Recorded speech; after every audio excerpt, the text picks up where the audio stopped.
Learn English with Afra. Improve English speaking skills every day. Hello, teacher. Do you remember me? I am Lisa, your former student. Lisa? Oh, sure. I was your teacher last year. Of course I remember you. How are you? I'm good, teacher. Did you know I traveled to the USA this year? I just got back from my trip. That's great. I remember you told me you were going to travel. Congratulations. Then, you had the chance to practice your English. You have put into practice everything you have learned. Yeah, so. I mean, I could speak English, but it was not good. What do you mean? You have advanced English level. Weren't you able to communicate? No, well, I could, but it's different, teacher. I can't understand a native English speaker very well. They speak very fast. I understand just a few words and I can't answer them properly. I need to speak English like them. That fast. That's why I'm here. I need your help, please. I see. Then, you need to speak like a native English speaker and also understand what they say. Don't worry. I have some minutes before I go back to classes, so I will help you. Really? Oh, thank you so much, teacher. I will pay attention. I promise. It can be very frustrating when you don't understand native speakers. I know that. Especially if you've been studying English for a while or like you. You finished studying English. When you get into a conversation and need to keep asking someone to repeat or slow down, it can feel demoralizing. But the first thing you have to do is to be patient. Give yourself some time to get used to the person's accent, and also to the ways in which native speakers stress some words, reduce other sounds, or connect sounds.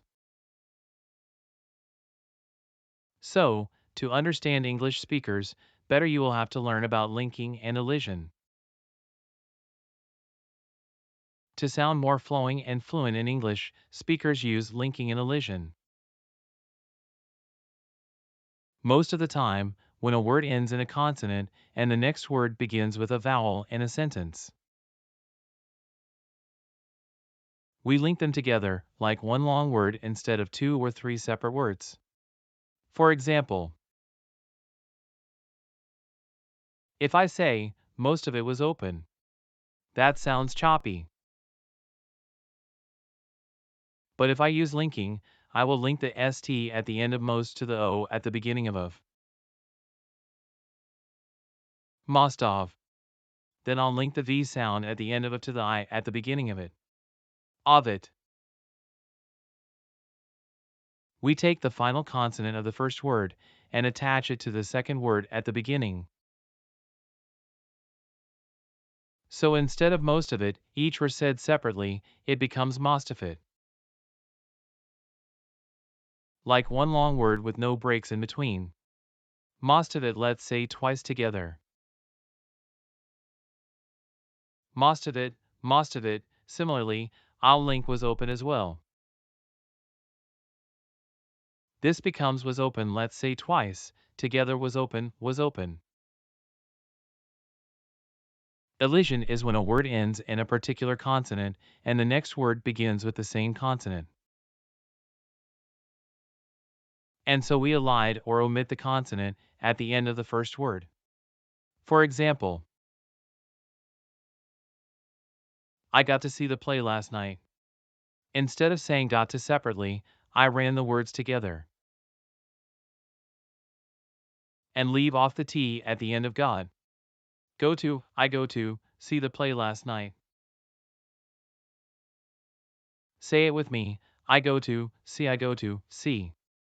Excellent. What else? Oh, listen for assimilation to improve your English comprehension. Speech assimilation is the process where sounds in separate words change when they are put together in speech to make it easier to say. For example, I can say handbag as two separate words. I have a handbag. Handbag. But usually in quick speech, handbag becomes handbag, handbag. The D is omitted and the N modifies to a lip together sound M to make it easier. To get to the B, which is also a sound made with the lips together. I have a handbag, handbag. What else? Oh, be an active listener. To understand native speakers well, you need to concentrate when you listen. It's not enough to think that your listening skills will improve if you just have a radio playing in the background, for example. What I mean is, decide to listen to something in audio track, song, podcast, video, etc. And then listen to it more than once so that you can be sure you understand. Do you get it? You'll also find that when you listen, it will become easier to identify typical English pronunciation, such as word stress, sentence stress, and connections between words. But also, your own English pronunciation will improve as you begin to pick up these elements of pronunciation. The students I have taught with the best pronunciation are those who regularly watch and listen to native English speakers in TV series and films. Seriously. Many people think that traveling or living in an English-speaking country is enough to speak like a native speaker, but that's not truth. It helps, yeah, of course, but it's not enough.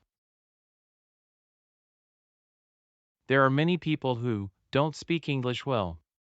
They live there, but they can't communicate well in English. Many students from this channel live in the USA, so that means it's not enough just to live there. So, don't think that, just because you travel to other country, you'll speak their native language well. You need practice, dedication. Oh, it's very late. I need to go to my class. Teacher, you have helped me a lot. Seriously. I will do everything you said. I promise. But I need more tips to know how to speak English faster, please. Can I come tomorrow? Of course. If you also want to know how to speak fast English, like this video and comment. You liked this conversation. If you could improve your English a little more, please subscribe to the channel. And share this video with a friend, and if you want